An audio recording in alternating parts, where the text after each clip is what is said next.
오늘 우리 말씀을 통해서 비판이라는 제목으로 함께 하나님의 말씀을 나눠보고자 합니다. 비판.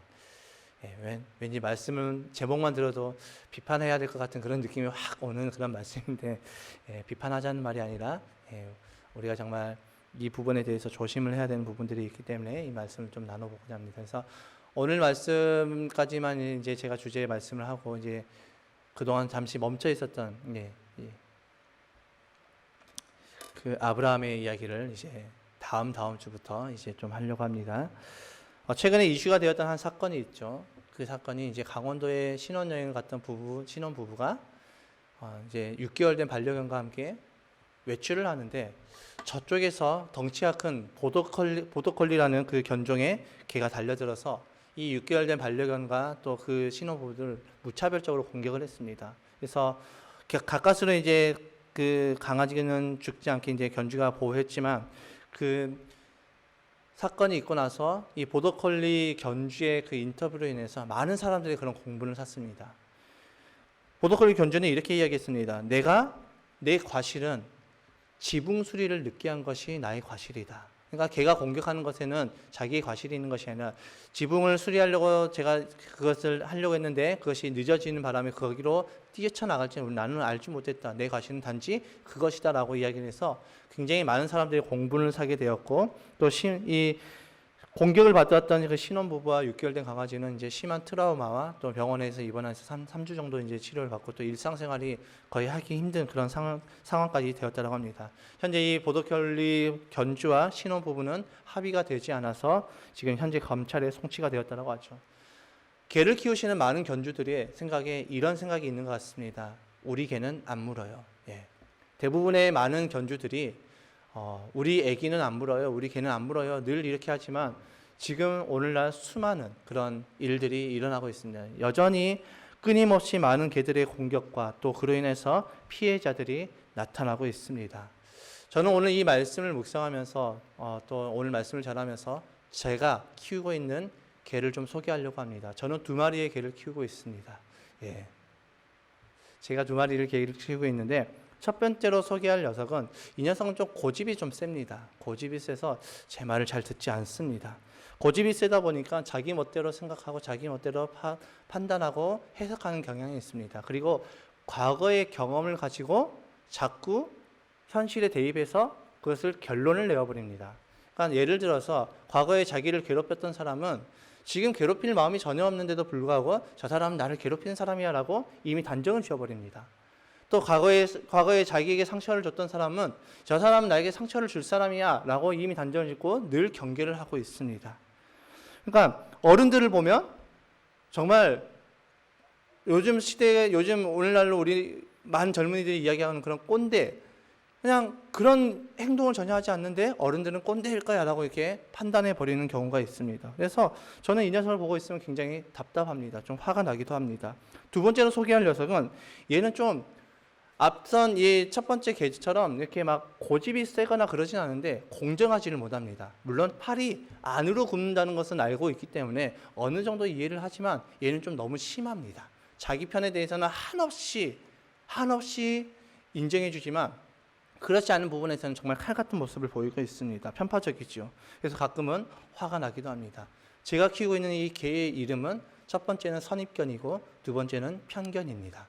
저희 개의 이름은 선입견과 편견입니다.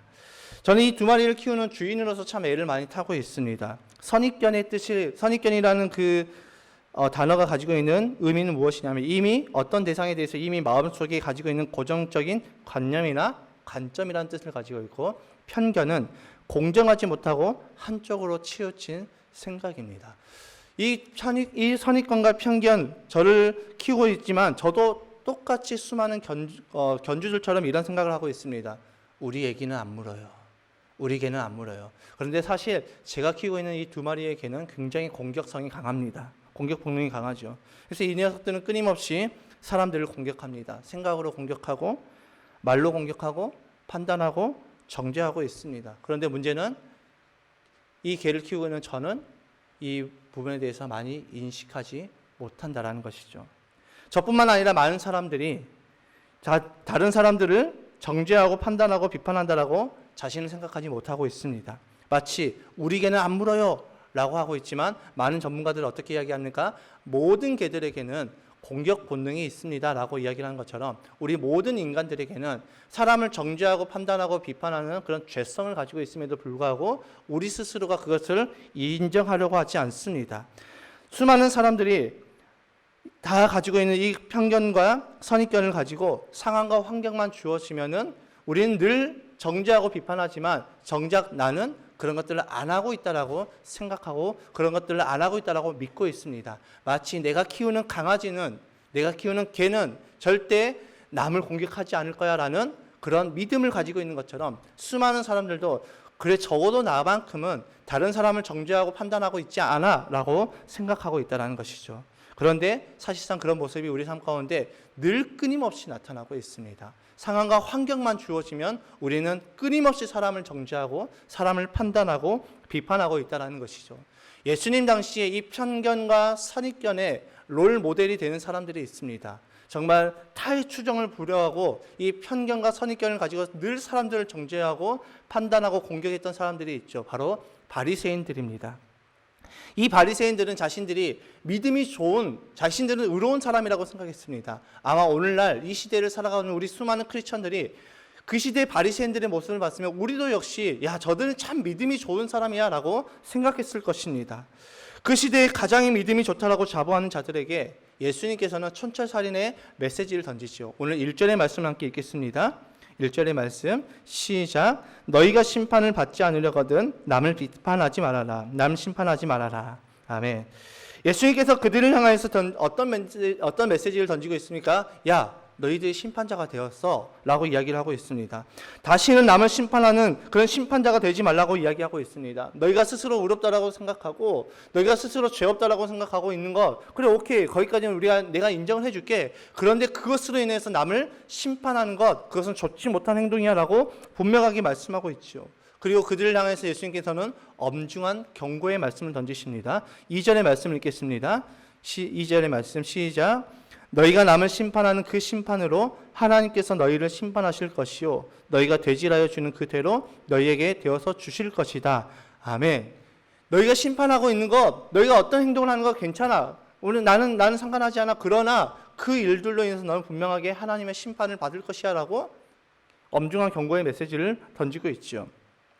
우리가 살고 있는 이 시대를 우리가 한마디로 표현해 보자면 내로남불, 이 네 마디로 네 단어로 이게 다 표현될 것 같습니다. 이 한 단어로 내로남불 그러면 지금 우리가 살고 있는 이 시대의 이 모습 그대로일 거야. 수많은 사람들이 이 내로남불에 대해서 자유롭지 못하고 있습니다. 정치인이 되었든 어떤 사람들이 되었든 정말 국가의 지도자가 되었든 권력자가 되었든 정치인 되었든 우리 크리스천이 되었든 이 수많은 사람들이 이 내로남불이라는 단어에서 자유롭지 못하고 있습니다. 정말 아이러니하고 정말 안타까운 것은 신앙생활을 오래 하면 오래 할수록 이 내로남불에 대해서 더 붙잡혀 있다는 것이죠. 남을 더 정죄하고 남을 더 판단하고 있다는 것입니다. 나의 신앙의 기준으로 인하여서 많은 지체들을 바라보면서 편견과 선입견으로 판단하고 정죄하고 비판하는 모습이 있다는 것이죠. 욥기서의 말씀을 보면 욥이 시험을 당했을 때 친구들이 찾아옵니다. 그리고 나서 욥을 위로한다고 하면서 그들은 어떻게 합니까? 욥을 정죄하고 있습니다. 비판하고 있습니다. 우리도 그런 모습들이 있지 않습니까? 시험에 당했거나 아니면 고난정에 있거나 아니면 아픈 사람들을 바라보면서 쟤는 하나님 앞에 어떤 죄를 지어서 저런 질병에 걸렸을까? 이런 생각들이 우리 안에 은근 내면 안에 그런 생각들이 깔려 있다는 것이죠. 고난을 당하는 사람들 향해서 쟤는 도대체 하나님 앞에 어떤 죄를 지었을까라는 것들을 먼저 생각하게 된다는 것입니다. 그래서 오늘날 정말 신앙생활을 오래 하면 오래 할수록 이런 내 신앙의 기준에 의해서 남들을 정죄하고 판단하는 우리의 모습들이 너무나도 많이 나타나고 있다는 것이죠. 그런 우리에게 예수님께서 뭐라고 말씀하십니까? 3절의 말씀에 이렇게 경고하고 있습니다. 함께 읽겠습니다. 시작. 어찌하여 너는 남의 눈 속에 있는 티는 보면서 내 눈 속에 있는 들보는 깨닫지 못하느냐. 이 말씀을 한마디로 표현해 보자면 야, 네 주제 파악을 좀 해 라고 하고 있는 것입니다. 야, 너 주제 파악 좀 해 라고 이야기하고 있죠. 우리를 향하여서 우리가 수없이 정죄하고 판단하고 비판하는 우리를 향하여서 예수님께서 야, 너 주제 파악 좀 해 라고 이야기를 하고 있다는 것입니다. 오늘 이 말씀을 받고 있는 바리새인들은 어떤 사람들인가? 바리새인들은 분리주의자라고 표현할 수 있습니다. 이 바리새인들이 이제 이스라엘이 어느 정도 회복이 나서 고레스 왕 이후로 이제 회복이 되고 나서 그들이 이제 자신들의 역사를 바라보면서 분석했습니다. 어쩌다가 하나님의 선택을 받은 선민이었던 우리가 망할 수 있었을까? 어쩌다가 하나님의 나라를 대표한 우리 이스라엘이 망할 수 있었을까라고 분석했을 때 그들의 결론은 뭐였냐면 죄다. 죄 때문에 우리가 망했다라고 해서 그때부터 그들은 죄에 관해서 철저하게 배척했습니다. 그들의 후손이 지금 바리새인들이죠. 그래서 이들이 어떤 것들을 했습니까? 죄에 관해서 철저히 분리해서 살아가려고 노력했습니다. 그 시도는 너무나도 좋았지요. 그런 시도는 너무나도 훌륭했습니다. 그런데 문제는 자신들이 죄인이라는 사실을 망각해버리고 그런 일들을 저질렀습니다. 그러니까 자신들이 죄인이라는 사실을 망각해버리니까 자꾸 다른 사람들을 정죄하고 판단하고 비판했다라는 것이죠. 여러분, 인간이 늘 실패하는 이유가 무엇일까요? 인간이 실패하는 가장 큰 원인은 자기 주제를 파악하지 못하기 때문입니다. 내가 어떤 사람인지 객관적으로 보지 못하기 때문에 우리 인간이 늘 실패하게 되는 것이죠. 바리새인이 왜 실패했습니까? 자기가 죄인이라는 사실을 망각해버렸습니다. 정말 이론적으로 보면 정말 가장 완벽하다는 이 공산주의 철학이 왜 실패했습니까? 우리 인간이 욕심이 많은 사람이라는, 욕심이 많은 이기적인 사람이라는 그 사실을 망각해버리고 이 사회주의 그 이론을 통하여서 이렇게 될 거야 라고 생각만 했기 때문이죠. 바리새인들도 마찬가지였습니다. 우리가 죄와 멀리하면 정말 하나님께서 귀하게 우리를 쓰실 거야 라고, 우리는 하나님의 나라를 이루어 나갈 거야 라고 생각했지만 정작 자신들이 죄인이라는 사실을 망각해버렸습니다. 그래서 그들은 철저하게 실패를 했죠. 그래서 그들은 예수님께로부터 많은 책망을 받았습니다. 심지어 예수님께서는 그들을 향하여서 위선자라고 표현하셨죠. 여러분, 위선자는 어떤 사람입니까? 위선자, 앞과 뒤가 다른 사람을 표현하고 있죠. 겉과 속이 다른 사람을 표현합니다. 그리고 더 궁극적으로 위선자는 어떤 사람이냐면 자기는 안 하면서 남에게 그런 것들을 강요하는 사람들을 위선자라고 이야기를 하고 있습니다. 그러니까 왜 예수님께서 바리새인들 향해서 위선자야 라고 표현했습니까? 이 개역개정에서는 외식한 자라고 표현되었습니다. 이런 사람들이 어떤 사람이었습니까? 자신들은 이 하나님의 말씀에서 자꾸 빠져나갈 구멍들을 만들면서 그 하나님의 말씀을 가지고 수많은 사람들을 정죄하고 비판하고 심지어 그 종교라는 이름으로 그들을 처벌했기 때문입니다. 종교라는 이름으로 그들에게 돌을 던져서 죽였던 사람들이고 종교라는 이름으로 심판했던 사람들이기 때문에 그들을 향해서 너희들은 위선자라고 이야기했던 것이죠. 그들은 선민이라는 그 우월성을 가지고 사람들을 분리했습니다. 선민이라는 그 우월성을 가지고 사람들을 계급으로 나눴습니다. 자기들을 스스로 의롭다고 하여서 종교라는 이름으로 사람들을 처벌하고 심판했습니다. 그런 그들을 바라보면서 예수님께서 뭐라고 말씀하십니까? 네 눈에 있는 들보를 좀 봐라고 이야기하시죠. 오늘 본문에서 예수님께서 그들을 향해서 이렇게 말합니다. 어찌하여 형제의 자매의 눈 속에 있는 티는 그렇게 잘 보면서 내 눈에 있는 들보를 보지 못하느냐라고 말씀하시죠. 들보가 무엇입니까? 이 건물을 지탱하는 기둥을 말합니다. 여러분, 기둥은 바로 보이지 않습니까?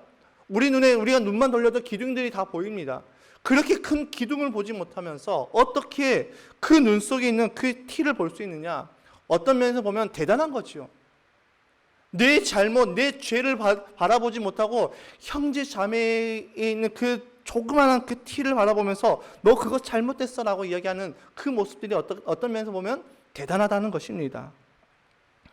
예수님은 형제 자매의 작은 실수를 칼같이 찾아내면서 야, 너의 거짓된 모습, 너의 위선적인 모습, 너의 가짜 믿음, 그것들을 너의 죄성을 발견하지 못하냐고 질문하신 것이죠. 이 말씀을 묵상하면서 저는 다윗이 생각이 났습니다. 여러분, 다윗이 밧세바와 간음을 하면서 이제 밧세바의 남편이었던 우리아를 사지로 몰아내서 결국 죽게 만듭니다. 자신의 모든 죄가 다 덮어졌을 것이라고 생각했습니다. 그때 다윗에게 나단 선지자가 찾아옵니다. 그리고 부자와 가난한 사람들에 대해서 이야기를 해주죠. 양이 있었는데 양을 빼앗아 대접했다고 합니다. 어떻게 해야 될까요? 그러자 다윗이 노발대발 화를 내면서 그 부자에게 있는 모든 것을 다 빼앗아라고 이야기를 합니다. 그때 나단 선지자가 조용히 말하죠. 그 부자가 다윗 왕 당신입니다.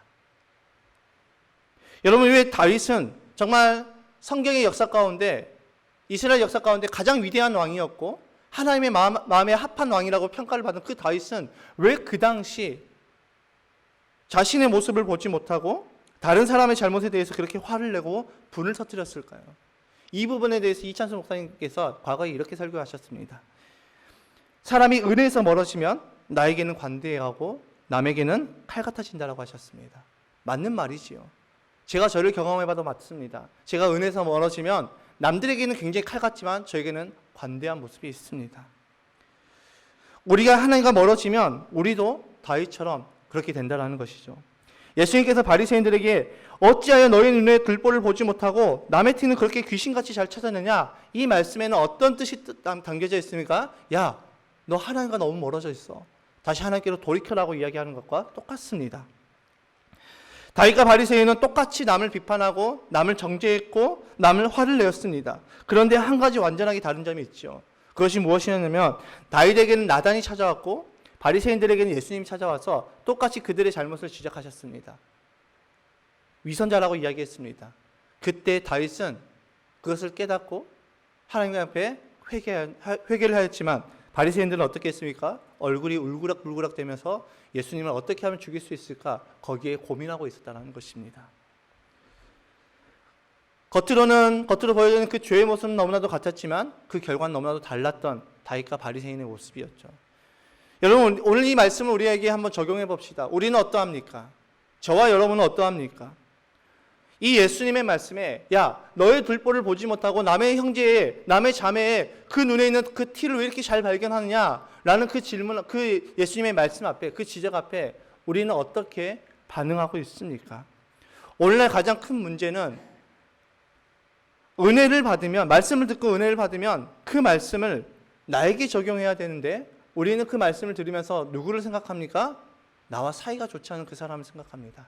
이 말씀 그 사람이 들어야 되는데, 야, 오늘의 이 말씀은 저 사람이 들어야 되는데. 혹시 오늘 이 말씀은 비판이라는 그 제목을 듣자마자 생각나는 사람이 있지 않았습니까? 그러나 이 비판이라는 말씀은 그 사람에게 주는 말씀이 아니라 지금 이 시간 이곳에 앉아있는 저와 여러분에게 주시는 하나님의 메시지라는 것입니다.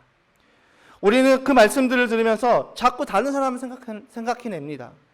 저 사람이 들어야 되는데, 이 사람이 들어야 되는데, 혹은 내 남편이, 내 아내가 들어야 되는데, 이런 생각을 한다는 것이 가장 큰 문제라는 것이죠. 그런 우리에게 예수님께서 이렇게 말씀하십니다. 네 눈에 있는 들보를 발견해라. 그 들보를 깨닫고 이제는 그 들보를 빼라고 말씀하십니다. 여러분, 우리는 끊임없이 어쩌면 지금도 이 시간 이곳에 나와서 예배를 드리면서도 우리는 하나님의 말씀을 들으면서도 편견과 선입견으로 우리의 형제와 자매들을, 내 가족들을 공격하고 있을지 모릅니다. 비판하고 있을지 모릅니다. 그런 우리에게 예수님께서 말씀하십니다. 네 눈에 있는 들보를 빼라. 예수님께서는 우리에게 뭐라고 말씀하셨습니까? 예수님께서는 네 눈에 들보를 빼라라고 말씀하시면서 제자들을 향해서는 이렇게 교훈하셨습니다. 너희는 서로 사랑하라. 예수님께서는 단 한 번도 우리에게 지적하라고 말씀하시지 않았습니다. 예수님께서는 단 한 번도 우리에게 비교하라고 말씀하시지 않으셨죠. 예수님의 생애를 보면 예수님께서는 단 한 번도 제자들을 바라보면서 야, 너는 왜 이걸 잘 못하느냐? 베드로는 이걸 잘하는데 요한 너는 왜 이러냐? 라고 이렇게 비교하시지 않으셨습니다. 예수님께서는 그들 모두를 사랑하셨습니다. 그리고 우리에게 말씀하시죠. 너희도 서로 사랑하라. 요한복음 13장 34절의 말씀입니다. 시작. 이제 나는 너희에게 새 계명을 준다. 서로 사랑하여라. 내가 너희를 사랑한 것 같이 너희도 서로 사랑하여라. 아멘. 사도 바울도 빌립보 교인들에게 이런 교훈을 했습니다. 빌립보서 2장 3절입니다. 시작. 무슨 일을 하든지 경쟁심이나 허영으로 하지 말고 겸손한 마음으로 하고 자기보다 서로 남을 낮게 여기십시오. 아멘. 여러분, 그러나 우리는 어떻습니까? 서로 사랑하고 계십니까? 남을 정말 낮게 여기고 있습니까? 아니, 낮게 여기고 있는 거 아닙니까? 저 사람 나보다 좀 못해. 저 사람 나보다 좀 부족해. 라고 여기지 않습니까? 왜 그런 일들이 우리 가운데 늘 끊임없이 일어날까요? 우리 눈에 있는 들보를 제거하지 않아서입니다. 우리는 우리 눈에 들보를 제거해야 됩니다. 그 들보를 제거하는 방법이 무엇입니까? 진짜 하나님의 은혜를 받는 것입니다. 여러분, 은혜를 받았다는 것은 내 감정에 어떤 막 수많이 일으키는 그런 소용돌이가 일어나는 것을 은혜 받았다고 표현하지 않습니다. 은혜를 받았다는 것의 증거가 무엇입니까? 은혜를 받으면 나를 보게 된다는 것이죠. 은혜를 받으면 이제는 내 믿음의 삶, 내 믿음의 선포를 통해서 내 삶이 변화되기를 하나님 앞에 간구한다라는 것이죠.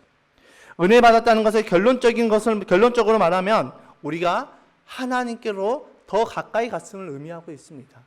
여러분, 내가 하나님과 가까워지면 가까워질수록 어떻게 될까요?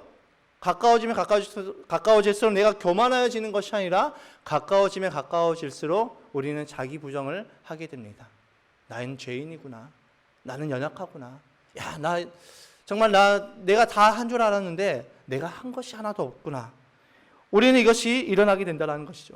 우리가 주님 앞에 가까이 가면 갈수록 하나님의 말씀을 우리가 상고하고 묵상하며 또 기도하면 기도할수록 어떻게 되느냐? 우리는 교만해져서 남을 짓밟고 남을 깔보고 남을 나보다 낮게 여기는 것이 아니라 우리는 그런 삶을 통하여서 나의 죄성, 나의 약함, 내가 죄인임을 고백하게 됩니다.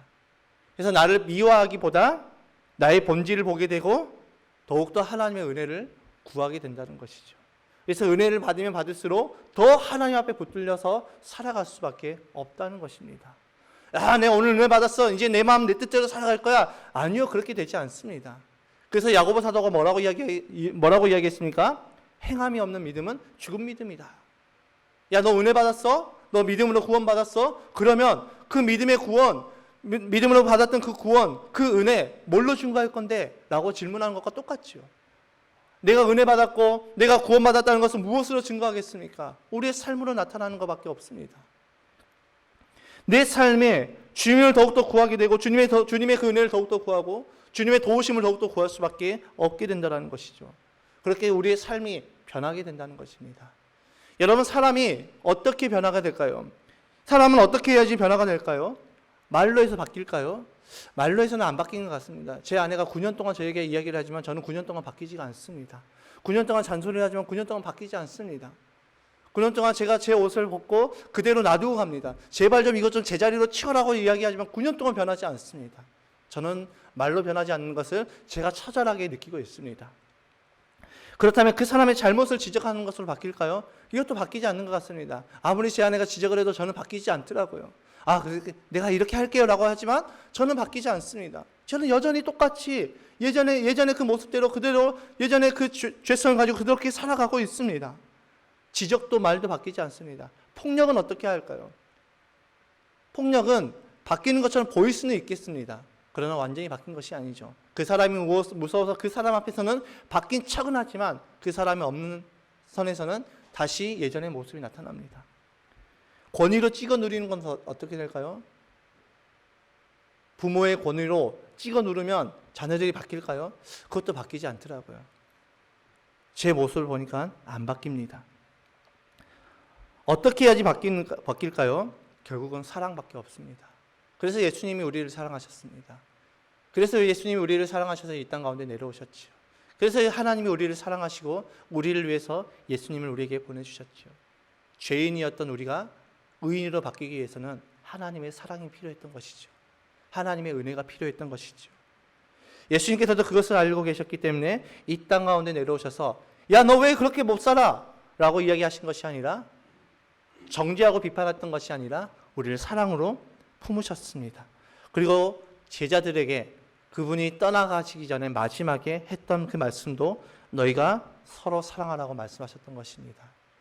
여러분, 우리의 삶 가운데 비판해 보신 적 다 있으시잖아요. 비판하는 거 쉽지 않습니까? 비판해 보는 거 너무나도 쉽더라고요. 지적도 너무나도 쉽더라고요.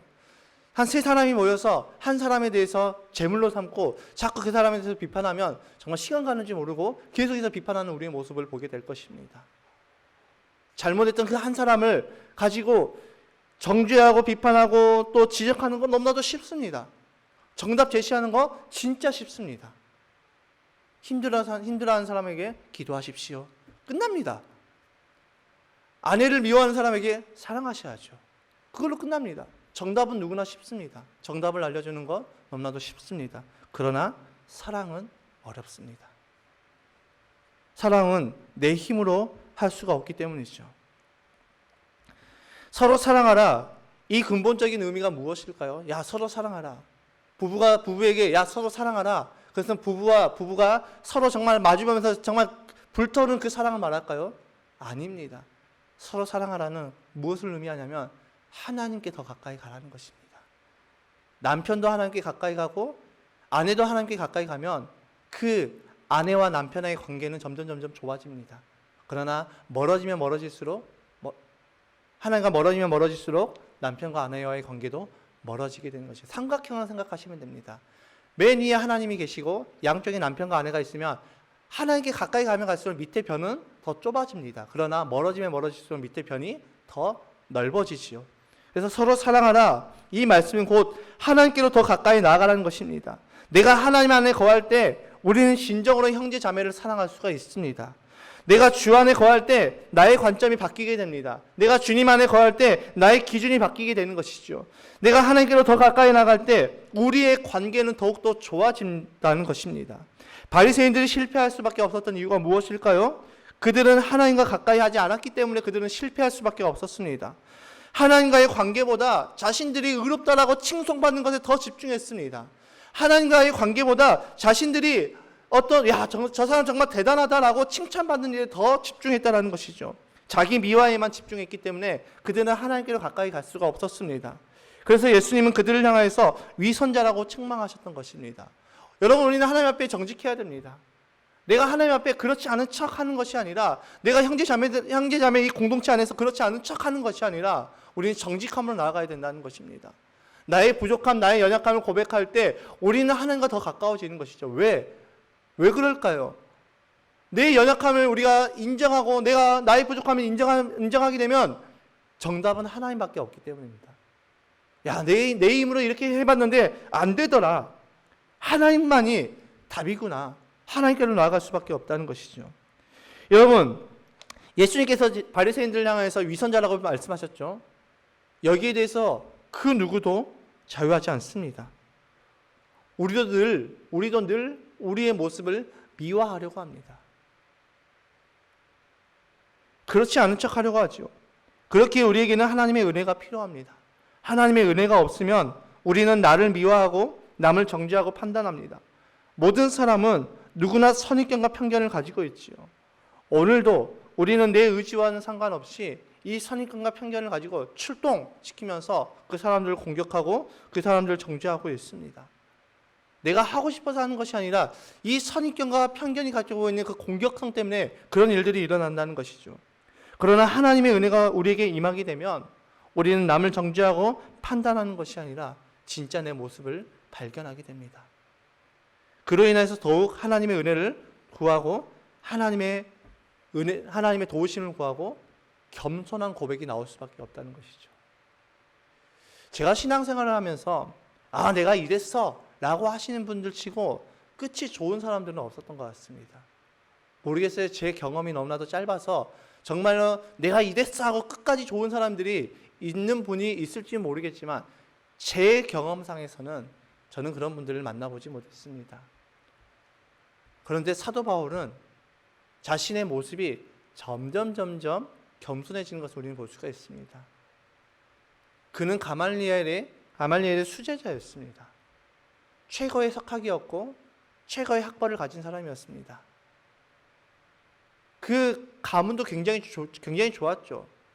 베냐민 지파의 사람이었습니다. 이스라엘 초대 왕이 나왔던 그 베냐민 지파의 그런 가문을 가지고 있었습니다. 왕이 가문이고 또 최고의 석학이었고 수많은 사람들에게 칭송을 받는 정말 율법에 있어서 최고의 그 율법가였습니다. 바리새인이었습니다.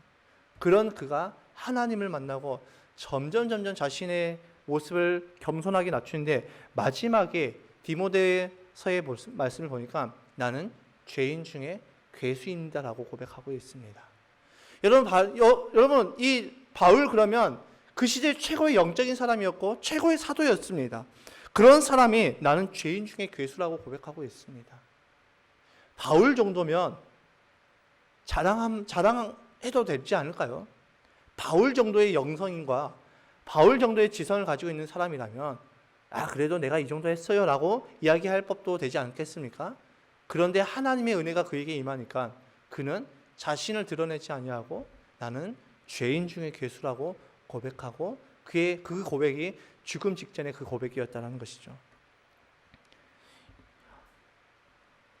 어떻게 그가 그렇게 고백할 수 있었을까요? 하나님의 은혜가 그에게 임하고 그의 들보가 벗겨졌기 때문이죠. 그 은혜로 인해서 자기를 바라보고 자기를 부정했기 때문입니다. 자기를 부인했기 때문이죠. 나로서는 아무것도 할 수 없다라고 고백했기 때문이죠. 여러분, 하나님께서 우리에게 은혜를 주셨습니다. 은혜로 하나님의 자녀가 되게 하셨습니다. 은혜로 이 땅 가운데서 크리스천으로 살아가게 하셨습니다. 은혜로 지금 이 시간 우리가 함께 모여서 예배를 드리고 있습니다. 이 은혜를 주신 목적이 무엇일까요? 이유가 무엇일까요? 그 은혜를 가지고 우리의 우월성을 강조하면서 사람을 정죄하라고 주신 것이 아니죠. 이것은 너무나도 우리가 다 잘 알고 계실 것입니다. 우리에게 은혜를 주신 그 이유와 목적은 선물로 은혜를 주신 것은 그 은혜를 통하여서 자기를 바라보고 또 그 은혜로 우리의 주변을 변화시켜라고 우리에게 은혜를 먼저 주셨다는 것이죠. 그 은혜가 임해야 우리는 서로 사랑할 수가 있습니다. 여러분, 우리가 서로 사랑할 때, 내가 하나님과의 관계가 가까워지고 형제 자매를 사랑할 때 놀라운 일이 일어나는데 어떤 일이 일어납니까? 요한복음 13장 35절의 말씀입니다. 너희가 서로 사랑하면 모든 사람이 그것으로써 너희가 내 제자인 줄 알게 될 것이다. 아멘. 야, 너희가 특별히 티내지 않아도 너희가 하나님을 사랑하고 형제 자매를 사랑하게 되면, 이웃을 사랑하게 되면 모든 사람들이 여기서 모든 사람들은 어떤 사람들이니까 하나님을 알지 못하는 모든 사람을 말하고 있죠. 하나님을 알지 못한 사람들이 너희가 내 제자인 줄 알 것이다 라고 말씀하고 있습니다. 은혜 받은 자는 주변에서 알아보게 되어 있습니다. 우리가 은혜 받고 변화되면 누가 가장 먼저 알까요? 내 남편, 내 아내가 가장 먼저 알게 됩니다. 내 자녀들이 가장 먼저 알게 되죠. 그리고 내 이웃들이 가장 먼저 알게 됩니다. 나는 모릅니다. 나는 변화된 것을 잘 모릅니다. 너 왜 이렇게 변화됐어? 그러면 나 잘 모르겠는데? 그런데 주변에서 알게 된다는 것이죠. 왜일까요? 더 이상 그에게서 편견과 선입견이 나와서 나를 공격하지 않기 때문입니다. 더 이상 그에게서 위선적인 모습이 보이지 않기 때문이죠. 여러분, 우리는 하나님의 은혜로 다른 사람들의 그 티를 발견하고 정죄하는 것이 아니라 내 눈의 들보를 제거하고 나의 모습을 직면해야 됩니다. 그래야 그 은혜가 나를 변화시킵니다. 그리고 나의 변화된 그 삶을 통해서 나의 주변도 변화가 되는 것이죠. 목장도 마찬가지입니다. 목장 안에서 우리는 나의 관점으로, 나의 기준으로 우리가 지체를 바라보게 되면 어떻게 할까요? 자꾸 정답을 합니다. 그러면 안 되지요. 자매님 그러면 안 되죠. 형제님 그렇게 하시면 안 되죠. 제가 그렇게 했었습니다. 제 뼈저린 아픔이죠. 뼈저린 실수고요.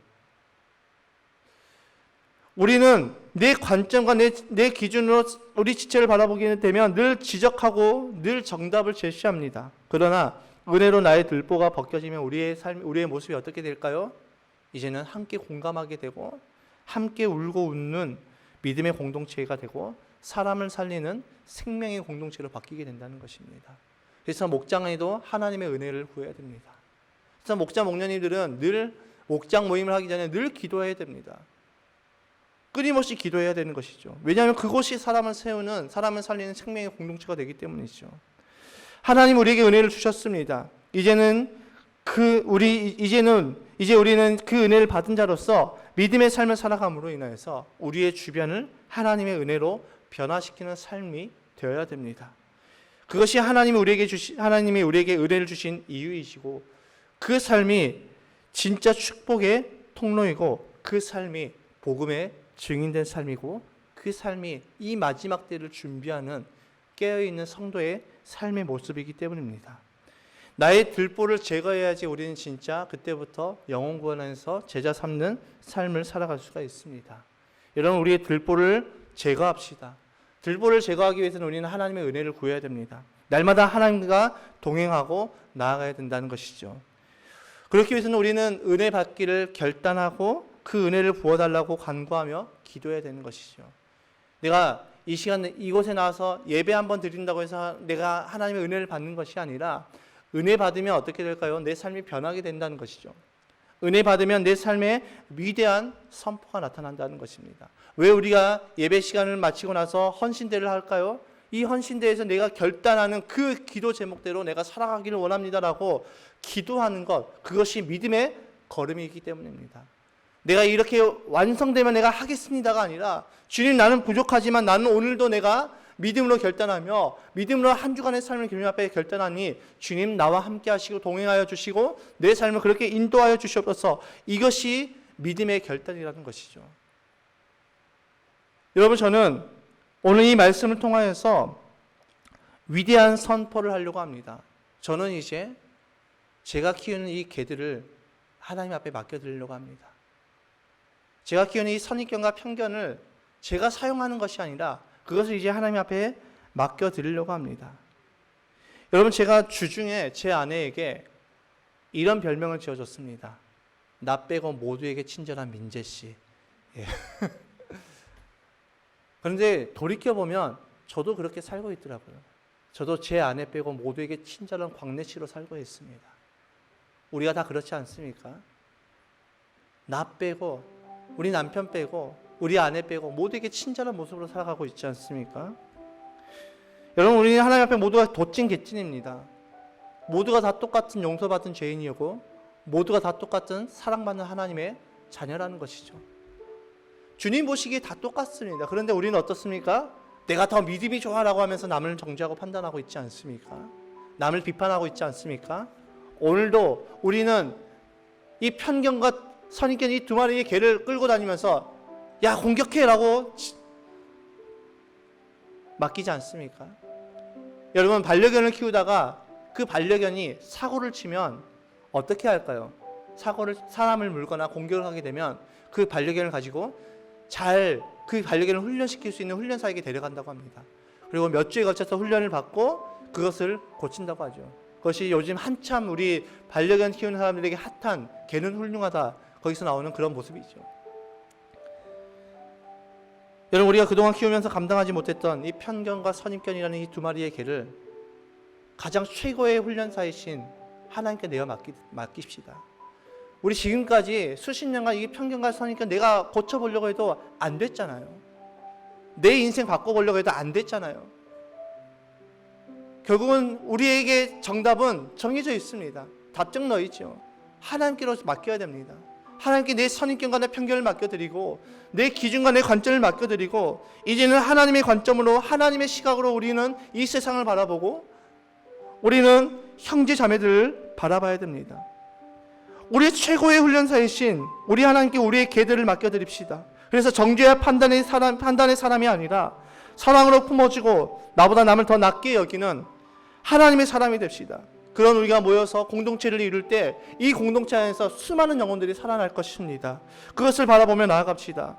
제가 키우던 선입견과 편견을 오늘 이 시간부로 저는 하나님 앞에 맡기려고 합니다. 쉽지 않은 일이죠. 그동안 너무 정이 들었습니다. 40년 동안 저와 함께 하면서 저는 너무 정들었습니다. 이제는 그 40년간 정들었던 그 두 마리의 개를 하나님 앞에 맡겨드리려고 합니다. 여러분도 함께 맡깁시다. 그래서 제가 그동안 너무 사랑했던 그 두 마리의 개를 이제는 주님 앞에 맡겨드리고 그 사랑의 대상을 이제는 하나님과 이웃으로 바꾸려고 합니다. 이제는 우리가 선입견과 편견을 가지고 사람들을 공격하는 것이 아니라 하나님을 사랑하고 이웃을 사랑하는 참된 그리스도인으로 살아나는 저와 여러분의 삶이 되시길 주님의 이름으로 축복합니다. 우리 할 수 없습니다. 나 혼자 할 수 없습니다. 이 시간 우리가 함께 믿음으로 결단하고 정말 주님의 마음을 구하고 주님의 도우심을 구하여서 우리가 지금까지 정들었던 그 선입견과 편견을 주님 앞에 맡겨드리고 이제는 하나님의 마음으로 하나님의 시선으로 하나님의 관점으로 우리 성도들을 사랑하고 우리 형제를 사랑하고 우리의 자녀들 우리 자매들을 사랑하고 그래서 우리의 눈의 둘보를 제거하여서 남의 형제의 그 티를 공격하는 것이 아니라 그를 위해서 기도해 줄 수 있는 믿음의 사람, 그를 위해서 사랑으로 품어줄 수 있는 믿음의 사람, 그를 위해서 눈물을 흘려줄 수 있는 정말 믿음의 사람이 되시길 주님의 이름으로 축복합니다. 우리가 정말 모습으로 겉으로만 그리스도인으로 살아가는 것이 아니라 위선된 우리의 모습으로 살아가는 것이 아니라 이제는 정말 하나님 앞에 하나님의 사람으로 세워져서 그들을 사랑할 수 있고 품어줄 수 있고 기도할 수 있는 그런 저와 여러분이 되시기를 주님의 이름으로 축복합니다.